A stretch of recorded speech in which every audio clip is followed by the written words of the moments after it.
સુરતના સિકંદરાબાદમાં આવેલી સોનાની દુકાનમાંથી લાખોની ચોરી કરનાર શાતીર આરોપીને સુરત ક્રાઇમ બ્રાન્ચે દબોચી લીધો છે।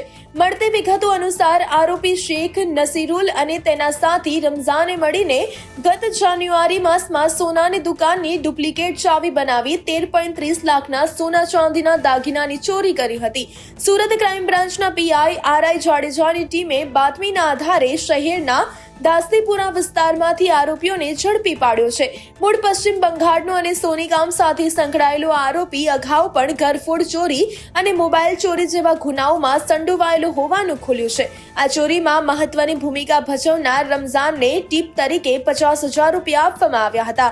હાલ સુરત પોલીસે આરોપીનો કબજો મેળવી તમામ વિગતો એકત્ર કરીને અને આગળની કાયદેસરની કાર્યવાહી માટે તેને હૈદરાબાદ પોલીસને હવાલે કરવાની તજવીજ હાથ ધરી છે।